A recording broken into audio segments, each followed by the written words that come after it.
It's been over a year since I read all of The Walking Dead, and these 10 moments, they still haunt me nightmares.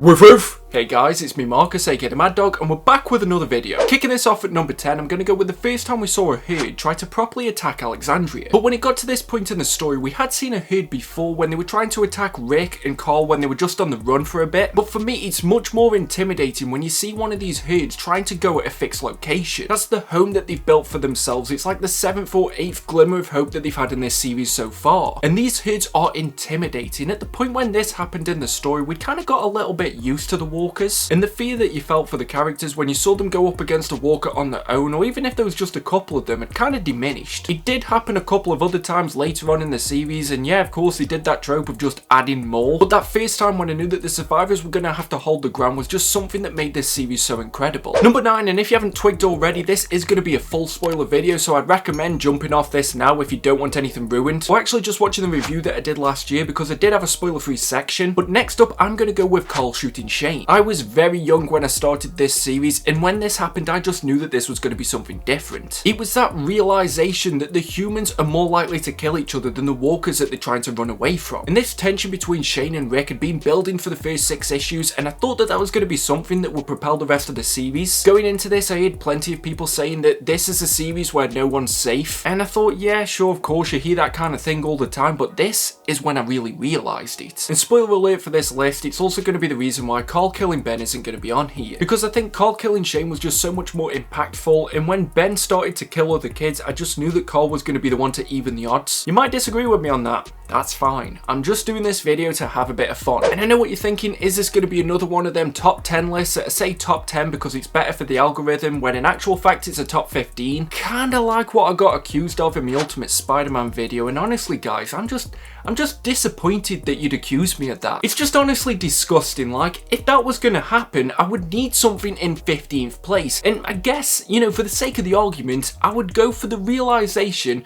that the virus isn't spread by the bites. Ironically, from issue 15. This was just a madness, especially because of the fact that I thought I was finally gonna get a moment to breathe after Tyrese's daughter was part of this suicide pact. But no, The Walking Dead had different ideas, and it was great because it happened at the exact moment where I stopped asking about the wider world. I didn't really care anymore about where the walkers came from or how it was transferred, but then it thrust that question back in front of me. And there was just so much storytelling potential. We had Rick go off and try and find the body of Shane. Tyrese got another chance to kill his daughter's boyfriend, and it was just a great element that continued throughout the rest of the series. But number 8, I'm going to go with one that I think a lot of people would have higher on their own list, but I'm going to go with Negan killing Glenn. This was from issue 100, and I think the reason why it isn't in my top 5 is because of the fact that they'd built up for this for so long. So I wasn't too surprised when a character did die, but it was sad that it was Glenn. There were so many times that he just threw himself in danger. Maggie was pregnant and he was trying his best to separate himself from that risky life. And I should have known that it was too good to be true, but at the time, for some reason, I just thought it was Michonne that was going to die. Either way, this was a massive moment when it happened. It's still stuck in my mind. The art is just so brutal in this moment, and it just really had that Robert Kirkman level of detail to it. It's the reason why I love a lot of his series. And yeah, this video is technically a spiritual sequel to my top 15 favourite fights in Invincible, so you might want to check that out if you are a Robert Kirkman fan. But issue 100 was teased as the one that was going to change everything, and by killing Glenn, in a way, it did. Number 7, and another one that I'm going to have to preface by saying that this is my own personal opinion, but I'm going to go with Rick biting and killing the redneck that attacked him. This was from issue 150, so I probably should have expected something monumental to happen, but by this point in the series, Rick had become a bit of a calmer man. In the post-Negan War era, it seemed like Rick was just comfortable living out his remaining days with his family, but of course the political side of things had really ramped up. Rick got attacked on his way home, and honestly, I just thought he was going to be in hospital. But no, he bit into the guy who was attacking him, whose name I can't remember at the minute because it was about a year ago that I read this. I don't even know if I can really use the word redneck, but I'm going to go with it. And he still managed to win this fight and overcome his opponent. It was that reminder that we needed, that the real Rick is still in there somewhere. It was a fantastic moment, and that's probably the reason why I'm doing unforgettable moments rather than shocking. And not just because of the fact that What Culture had kind of already done that video, but I checked that list and ours are completely different, and I'd recommend checking theirs out as well. I'll leave a link in the description, even though they've got vastly more subscribers than me and they probably don't need it. But yeah, I love the fact that they could do a top 15 list. That's not what I'm doing. I'm sticking with a top 10 because I'd have to have a 14th place in,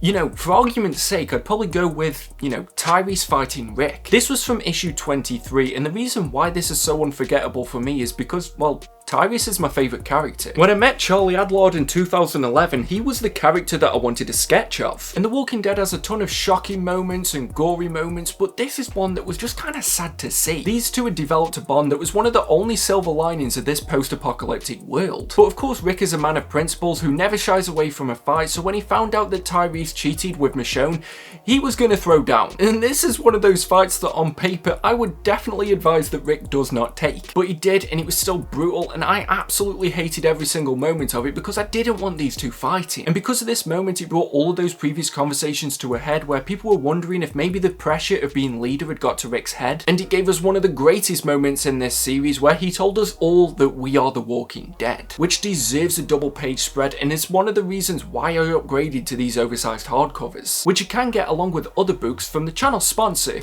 Organic Price Books. They've got great packaging, fast shipping and amazing customer services, and if you use code WOOF, you'll get $2 off your order. And if you're ordering 3 or more books and you want them to be delivered together, make sure you use code WOOF, ship it together for 5% off your entire order. Don't worry, you can just copy and paste them from the description down below and you can use these codes as many times as you like. Number 6, I'm gonna go with the moment where the walkers talked in issue 132. Yeah, this was crazy, but just for such an unnerving moment, there's no way that I'd be able to leave this off. We'd heard rumblings before from somebody that was attacked previously that they'd heard the walkers talk, but I kind of just brushed it off and I thought maybe it was the fact that they'd been enclosed in the same place for so long that they were starting to hear voices. So when the Whisperers were first introduced, I was really taken aback and I knew that this series was ready to start again. This was a stick of dynamite that needed to be thrown into this series and it completely blew the story wide open. Number 5, and I'm gonna go with a sad one because it's the time when Andrea was bitten in issue 165. In single issue terms, we got years with these characters and it's the reasons why moments like this are just so unforgettable. By the time when this happened, people getting bitten just didn't really happen anymore in the story. It was a threat that I'd mostly forgotten about and it seemed like Rick had finally found his happiness with Andrea. They had so much in common, it'd been bubbling under the surface for so long. She'd previously gone out with Dale, Rick had been married to Laurie, and after all of the loss and sadness that these characters had faced, I just finally thought that this was going to be somewhat of a happy ending for him. Yep, I was a complete idiot, which is why this took me by surprise. As well, for some reason part of me had hoped that they developed some kind of cure by this point so that they didn't have to lose anybody to a bite anymore, but we really saw Andrea's death get drawn out. It was sad, it was unbearable, and it was also unforgettable. You know what though, just thinking about it, this list would be 100 times easier if it was a top 15 because there's some of my favourite moments that I still can't include on this.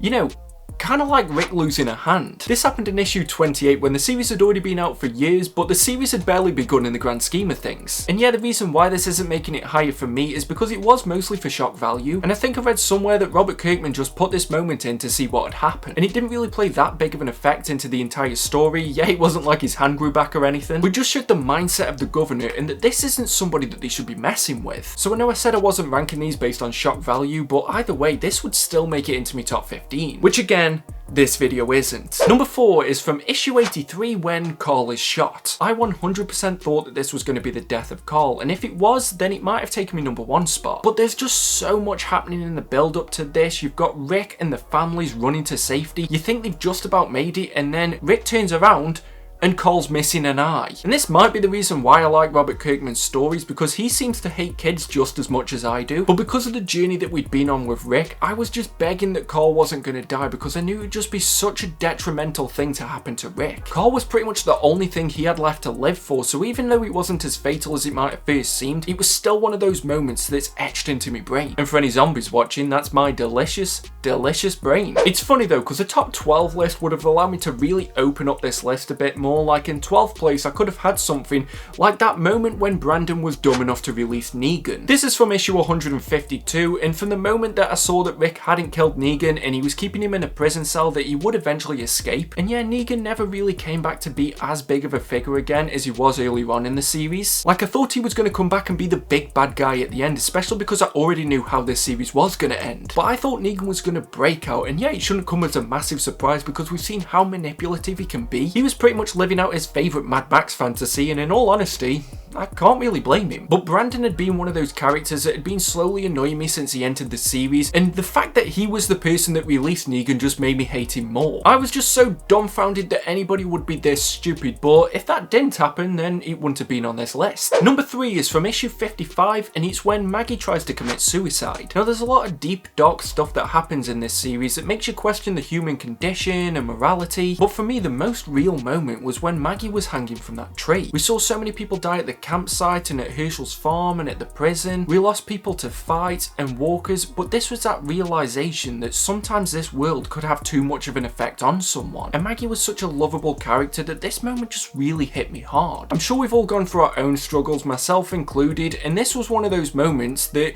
as surreal as it might be, made me realize that my life isn't that bad. That might sound stupid and people might ridicule me in the comment section below, but this was the moment where I connected most with this series. Those thoughts can happen to anybody, and sometimes it can affect the most loving people that you might know. So yeah, that image of her silhouette has stuck with me throughout the years, and I'm just so glad that this didn't lead to the death of her character. Now, I'm still set on this video not being a top 15, but it seems like it'd be a bit out of place to leave out a possible 11th one, so I guess I'd go with the time jump. This happened in issue 127, and this gave me whiplash. By this point, The Walking Dead had been going at a realistic timescale for over 100 issues, and I just thought it was going to continue that way. And I loved this, and again, it came at the exact right time. Robert Kirkman just seems to be the master at that. He knows exactly when to change the dynamic, because the stuff with Negan had kind of run its course a little bit. This completely changed things. I already loved what had happened with the battle between Negan and Rick, and I wasn't really sure where it was going to go next. Changing it to be more about the society that they built for each other and seeing how they start this new life in the wake of this post-apocalypse that's happened was amazing, and realistically it should have come as absolutely no surprise. This is what Kirkman wanted to do from the beginning, and it was just great to see that he got to realise that goal, especially because of the fact that Image didn't really want to publish this in the first place. This wasn't just a flash forward issue, we got to spend the rest of the series there was no going back to what had come before, and it's one of the reasons why this is one of my favourite series of all time. Number 2, I'm going to go with the heads on the spikes in issue 144. Again, just another moment that completely gave me whiplash. That seemed to happen a lot in this book. I got neck ache from this moment, but probably not worse than anybody that was on that fence. There was no warning that this was going to happen. There was a little bit of an issue brewing between Rick and Alpha, but this is when I knew that the gloves were coming off again. And you had big characters dying during this moment. You had Ezekiel, you had Rosita who was pregnant. Again, kind of proof that Robert Kirkman doesn't seem to like kids. But it was just one of those moments that reminded me yet again that nobody in this book's safe. It did make me wonder who was next, or if they were going to just be on the run again in a couple more issues. And to still have me guessing like that when you're nearly 150 issues into this series, and to completely avoid being predictable, could have made it to the top of this list if there wasn't one moment that I rate higher than it. But before we get into that, because as you know I haven't been cheating and I've kept this consistent as a top 10 list, I'm going to give you one honourable mention, and it's Rick being shot in issue 192. Now this isn't that memorable for me, which is a bit of a shame because of how much I love the rest of this series. You had the wimpiest character killing Rick, which was pretty much the equivalent of me killing Rick, because you know it's just never likely to happen. After all the threats he'd survived and all the things he'd gone through, this was the way that you killed him. So you might have expected me to put this on this list, but in all honesty, all it gets is an honourable mention. But regardless, when I get to issue 48, there is something that would top everything that comes both before it and after it, because it's the moment where Laurie's shot. And not just Laurie, because she is holding her newly born baby. Yep, more proof that Robert Kirkman really does not like kids. But my god, was this a painful moment to endure, but for all the right reasons. The governor had taken over the prison. We'd pretty much seen a character die every issue before that. I was already still in mourning for Tyrese because he was so beautiful and handsome and didn't deserve to go out like that. And in all honesty, I think this was such a wise move for this series to do. The depths that this allowed Rick to go through, and also not have the trouble of having to find baby food in this post-apocalyptic world, really managed to reignite things at a time when it wasn't even boring beforehand. But that image of the gunshot going through his stomach and also getting the baby at the same time is just something that I'm never gonna forget. And it's the reason why this series was so great, because it wasn't afraid of doing anything. You might say this was done for shock value, but in all honesty, I think this just propelled the series even further forward. The series never felt the same after it, and in all honesty, this is the most unforgettable moment in The Walking Dead. So that's my list. Hopefully you enjoyed it, and hopefully you're having a good Halloween as well. But until next time, just make sure that you stay safe and stay mad, all you dogs. Woof woof. See you at the next video.